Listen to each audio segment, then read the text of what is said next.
let's go. I'm on your clock. Let's rock. You and Charleston been going at it for a minute with each other. Like, where all that come from? What started the? Because I know I did a little research back in the day. Y'all used to do some together or something or something. Like, what sparked it off? What sparked it off was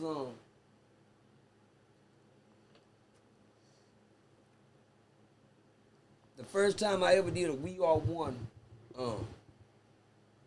thing in this world. I had a T-shirt over there that says We Are One. It was red and white. It was red and blue. I had first began to put the red with the blue. Okay. In a city where you would die. But it was a city where I took a chance. Okay. And I said, we are one, man. I tried to bring, what somebody's never did in Fort Worth, and that's the Crips and Bloods. So they own event together. A lot of this on that parade. I can understand them though. Yeah. Like I told you, we're gonna stick to the subject. It's raining outside, it's flooding now. Right. But guess what I am?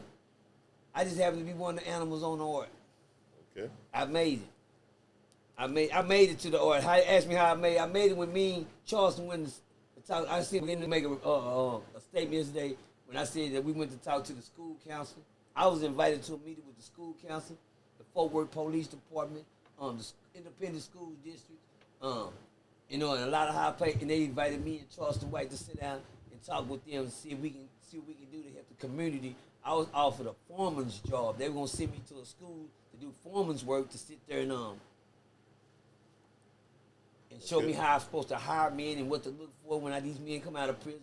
You understand, to get them jobs, to help them tear down the Stop 6 projects over in Fort Worth, Texas, and rebuild. And they said that since I was hot on the internet, I was doing prison stories. I knew I probably could communicate with these guys. Well, I think Mr. Eyeball started coming out. That's when I started seeing. I think the eyeball started seeing clearly. One thing, if it ain't about you understand me.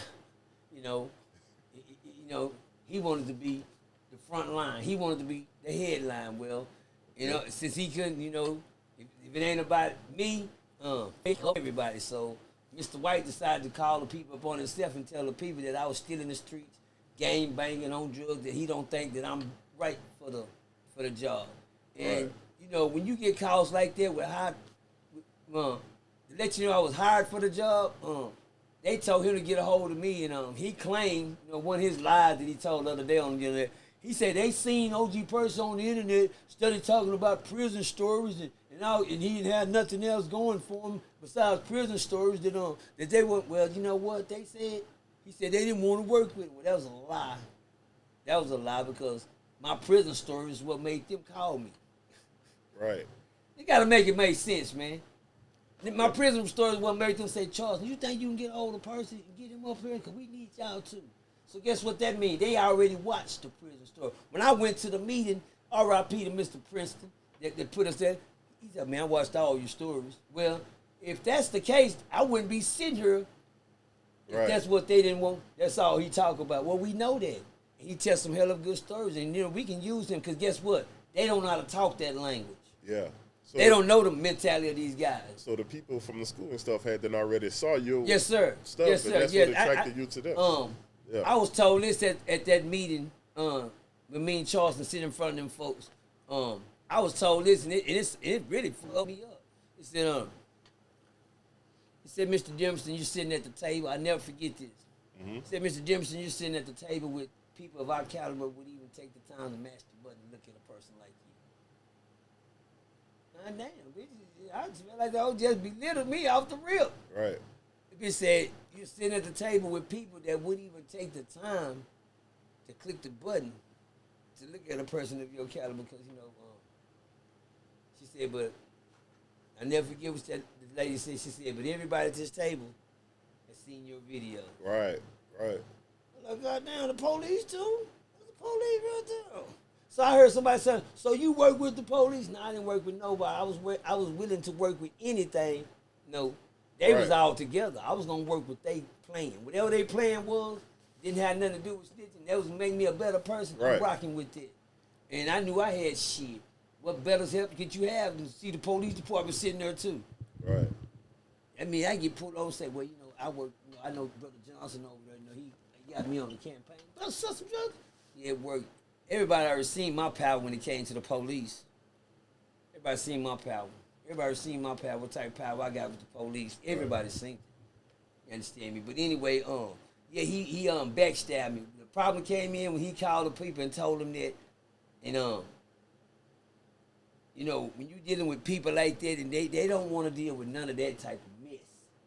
So you know, they say, you know what, you know, I don't think this is a good idea. This is too much going on. And guess what, y'all? It wasn't coming from me. We already know where the shit was coming from. Right. But guess what? That's what them people don't want. They don't want the show. We was trying to, you know, just forget about it. Right. Just forget about it. It's too much to come along with what we just sit at the table and talk, and everybody walked out shaking hands saying that's a good idea, it might work. Y'all got the next Malcolm X and Martin Luther King right here. Right. God damn it, we can build a whole bad book of these two, but that goddamn Malcolm X, shit. Shit. You still the same one that he was at the beginning of the movie, jumping through the window, running off with the numbers.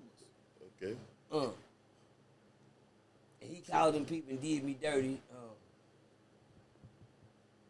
I never forget he came on the live and he shot me down. That was the first time. Okay. Oh, PERCY. And, you know, I brung my girl with me, and I brung Diamond Stone TV because that's the guy I was working with at the time. Not for any fun interviews. I just brought these in because, as y'all know, mentally, I'm really not literate when it comes down to the system, when it comes down to the internet. Right. And if somebody's talking this type of business, if I don't understand it, I'm just like the next motherfucker. I'm gonna bring a lawyer to the courtroom with me. Right. Because I don't.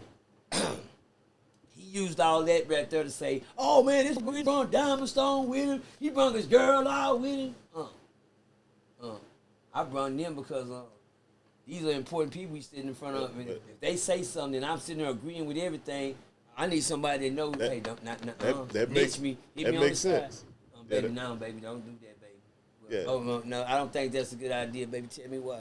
No, baby, because just ask them. And that's what my girl was for. Diamond Stone, you know, people out there can translate what's going on in this meeting that I don't understand. Yeah. So if you wasn't too familiar with the media at the time, so you had somebody with you who they were savvy to the media. Yeah, right. I wasn't. That makes sense. He do that. Well, you know, anything I do in his eyes that'll get me one step ahead or one step up the ladder. He the one willing to take me down. Hey man, I swear to God, this is my right hand to God. I didn't know he didn't like me. I don't not like nobody. Right. It's not. I mean, get forward right. I see right now and say I don't like that. Right. Like that business. It's something I can say I don't fuck with. That's the type of person I am. But anyway, when he did that, to let you know, right here on your station alone, he might have took it down, but the world already seen it. Right. He came back and did something I ain't never seen him do, in years. Because, I went on, I took my little, I just kept doing what I was doing, which was, just talking on the internet, right. Shit. Didn't know that it get me where I'm at now, but I looked on this and my big brother came and said, man, Charleston talking about this. You might want to go check it out. Right. My big brother that's dead, he was a fan of Charleston. Okay. They love him some Charleston. I just get mad at the motherfucker. I said, no Charleston talking, man, cuz I don't want everybody in, cuz. That's how me and my big brother, I just might need to go listen to it. He says big brother was always on point though. Right. He was always on point. And, Charleston said, and cuz my big brother, no, I don't want to. He said, and I sit there, we sit on, we have me and my big brother have me time. He'll put that motherfucker on. But he always put the little thing in his ear. Yeah. He know. I know how PERCY is. Right. And then he'll do some. He shoot. Hold on. Man, you need to hear this real quick. Come on, big bro, man. Come on, man. No, just listen to it, PERCY. He making sense. But anyway, Charleston made a public apology to OG PERCY. Okay. And he said, I'm sorry, brother. I did what I did. I knew I was wrong, man. I ain't supposed to do you like that. That's what he said. Okay. He went on the public. He told everybody that he apologized for how he up me out of my feature. Okay. How he took that from me. And the realest thing he said at the end of that video, he said, man, I knew this shit wasn't right because when I was doing it, this shit feel right. Right. That's what he said. That's what Charleston said last night. He said, I knew when I was doing you like that, I was wrong because it didn't even feel right when I was doing it, man. Right. He said, that's why I had to come back and, you know, I don't, and, you know, right now today, that man can't tell you why he did that to me. Right. I can tell him why. Because he got something inside of him that's living in him that can't agree with my spirit. Right. He got something inside of him that's living in him that agree with my spirit. Right. I got something living inside of me that can't agree with his spirit.